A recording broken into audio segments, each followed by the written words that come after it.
Donc on se retrouve comme prévu pour la première partie de ce chapitre sur inégalité et justice.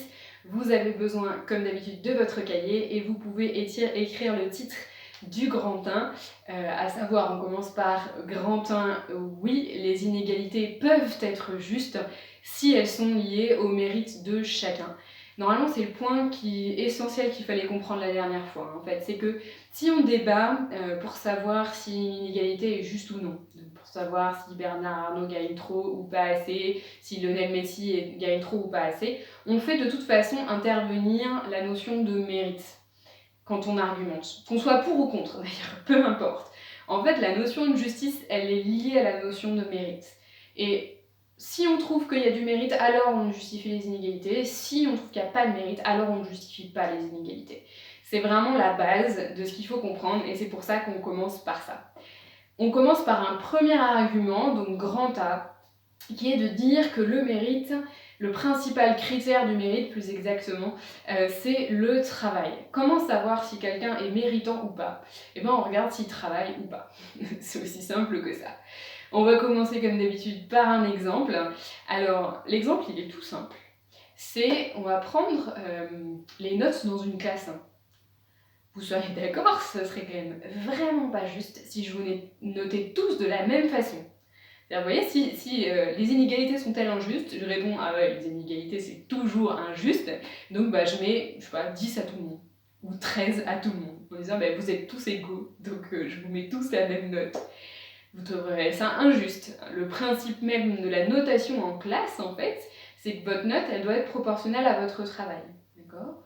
Donc vous pouvez déjà noter ça hein, comme exemple, c'est que les notes en classe, elles sont proportionnelles, normalement, si elles sont justes en tout cas, au travail de chacun. Et le travail, on peut le regarder de deux façons différentes, le travail. On peut soit le regarder par le biais des efforts fournis, soit par le biais des résultats fournis. D'accord ? Alors, question, est-ce qu'en classe, je vous note plutôt sur vos efforts ou plutôt sur vos résultats? En fait, les notes, c'est surtout sur les résultats. Il y a des élèves qui font beaucoup d'efforts et ils ont des mauvaises notes. Les notes, on regarde les résultats et pas les efforts fournis. Mais par contre, dans les appréciations, plutôt, on essaye de prendre en compte les résultats. Il faut noter ça, hein, c'est que derrière, en fait, la notion de travail, il y a une ambiguïté. Est-ce qu'on doit évaluer les efforts ou les résultats? Et vous pouvez noter qu'à l'école, en fait, on évalue plutôt les résultats dans les notes et plutôt les efforts dans les appréciations. Okay, et en fait, ça paraît juste à tout le monde tout ça. Hein. Y a des inégalités, c'est sûr, parce qu'il y en a qui font plus d'efforts que d'autres, et il y en a qui ont des meilleurs résultats que d'autres, ils sont plus efficaces que d'autres dans leur travail, et bah tant mieux pour eux. Voilà. On va expliquer ça.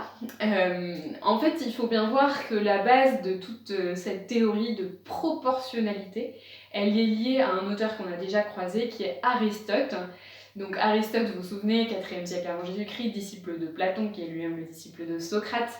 Et Aristote, en fait, il a dit « La mesure de la justice, ça n'est pas l'égalité, mais l'équité ». L'égalité, c'est donner à tout le monde exactement pareil. Donc par exemple, mettre 10 à tout le monde dans la classe. L'équité, c'est donner à chacun proportionnellement à ce qu'il mérite. En fait, c'est Aristote qui a introduit la notion de proportionnalité dans la justice. C'est une question de proportionnalité au mérite. Et en fait, donc ça c'est un premier tiret. Ensuite, vous allez faire un deuxième tiret pour dire que, à la suite d'Aristote, il y a de très nombreux auteurs dans l'explication, hein, toujours deuxième tiret de l'explication, donc il y a de très nombreux auteurs à la suite d'Aristote qui, en fait, du coup, ont interprété Aristote en disant que le principal critère du mérite, c'est le travail. C'est la meilleure façon de savoir si quelqu'un est méritant ou pas. Il faut regarder bien sûr ses efforts, mais aussi ses résultats, parce que les résultats, du coup, eux, sont la mesure de son intelligence. En fait, on croise les deux en calculant ce qu'on appelle la productivité. Donc, c'est-à-dire à quel résultat il aboutit en fournissant quel effort. Dans une entreprise, ce qui est le plus intéressant pour un employeur, c'est quelqu'un qui fournit pas trop d'efforts, mais qui a des très bons résultats en fait. Ça, c'est l'idéal pour une entreprise. C'est quelqu'un qui est du coup très productif. D'accord ? Voilà donc pour notre grand A. Bon, ça, c'est la base. Grand B maintenant, on va pousser la logique un peu plus loin et on va dire dans le grand B que le marché du travail sait parfaitement reconnaître la valeur du travail de chacun. Alors, c'est quoi cette idée? Le marché du travail sait parfaitement reconnaître la valeur du travail de chacun. Cette idée, pour la comprendre, on va reprendre notre exemple de Lionel Messi.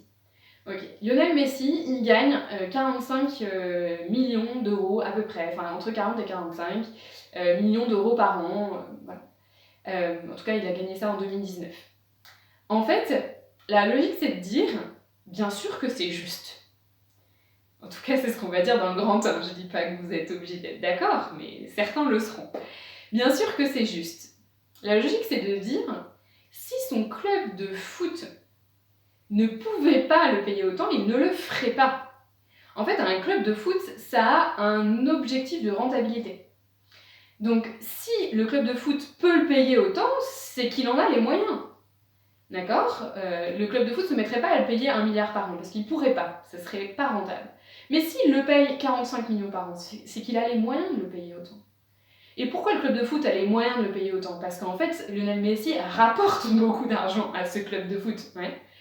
En fait, l'idée, c'est qu'un patron ne vous payera jamais trop. Jamais trop. Parce que si s'il vous payait trop, et en fait, il ferait faillite. Donc, il vous paye jamais trop. S'il vous paye autant, c'est forcément juste. D'accord?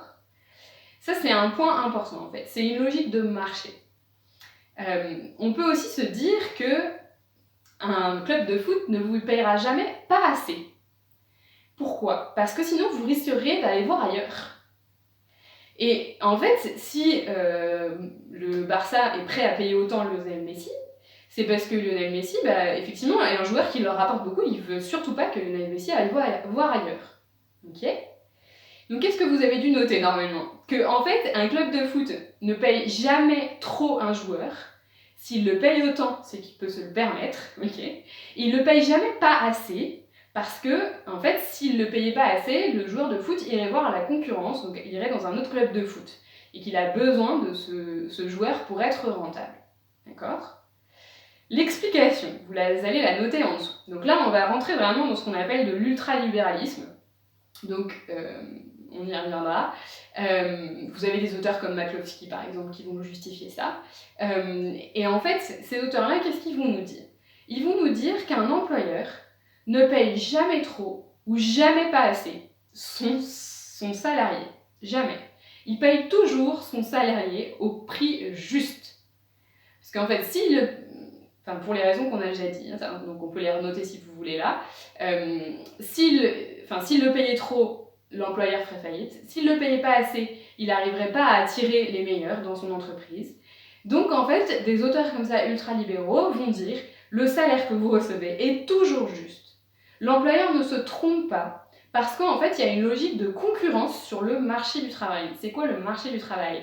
C'est une expression fictive pour désigner un lieu fictif où se rencontreraient les employeurs et ceux qui veulent être employés.